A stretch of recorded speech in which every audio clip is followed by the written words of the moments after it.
शुभ सकाळ. जय जय रामकृष्ण हरी. 365 दिवसांच्या प्रवचन मालिकेतील आजचा दिवस 109. भवरोगापासून मुक्ततेचा उपाय, सत्संगती व नामस्मरण. एका गावात एक वैद्य राहत होता. त्या वैद्याला कोणाला काय रोग झाला आहे हे त्याच्या तोंडावरून समजत असे. एक दिवस त्याने एका मनुष्याला आपल्या घराजवळून जाताना बघितले आणि त्याला आत बोलावले. वैद्याने त्या माणसाला सांगितले की तुला एक भारी रोग झाला आहे, पण मी सांगतो ते औषध घे आणि मी सांगेन त्याप्रमाणेच पथ्य पाळ, म्हणजे तुझा रोग बरा होईल.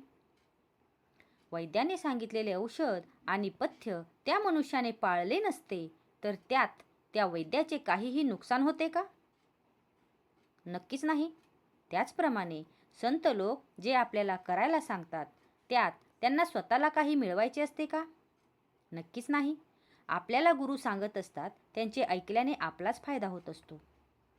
ते आपल्याला भवरोग झाला आहे असे सांगतात आणि त्याकरिता संत संग करा आणि नामात राहा असे देखील सांगत असतात. ते जे सांगतात ते स्वतः अनुभव घेऊन मगच सांगत असतात. औषध सोपे असले म्हणून त्यात गुण नाही असे म्हणून कसे चालेल? तुकारामांनी आपल्या उपासनेची शपथ घेऊन सांगितले आहे की नामस्मरणासारखे सोपे साधन नाही. तुमचा हल्लीचा साधूंवर विश्वास नसला तरी समर्थ आणि तुकाराम यांनी सांगितले त्यावर तरी विश्वास ठेवायला काय हरकत आहे? त्यांनी तुमच्या कल्याणाकरिताच ते साधन सांगितले. ते तुम्ही न कराल तर त्यांचे काहीही नुकसान होणार नाही, तुमचेच नुकसान आहे.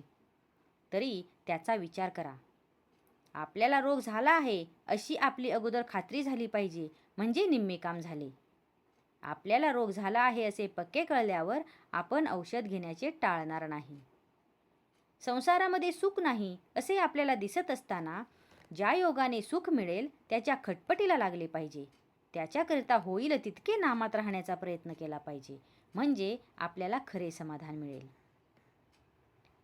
एका मनुष्याने 30 वर्ष मनापासून नोकरी केली.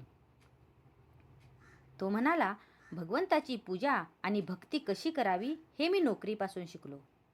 त्याला विचारले, ते कसे? तेव्हा त्याने उत्तर दिले, नोकरीमध्ये वरिष्ठांच्या मर्जीप्रमाणे वागावे लागते. जिथे बदली करील तिथे आपल्याला जावे लागते. मग घरात अडचण असली तरी जिथे आपले काही चालत नाही म्हणजे आपले पण बाजूला ठेवावे लागते. आता मी सेवानिवृत्त झाल्यावर मालक तेवढा बदलला. आता मी वरिष्ठांच्या ठिकाणी भगवंताला ठेवले आहे. भगवंत हा श्रेष्ठ वरिष्ठ आहे, कारण तो माणसासारखा स्वार्थी नाही. तो अत्यंत निस्वार्थी असल्यामुळे माझ्या हिताचेच नेहमी घडवून आणतो, म्हणून मी आता अत्यंत आनंदात आहे.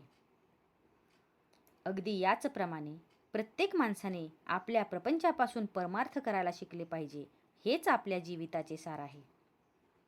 अनन्यतेशिवाय भगवंताची प्राप्ती नाही, त्यातच भक्ती जन्म पावते.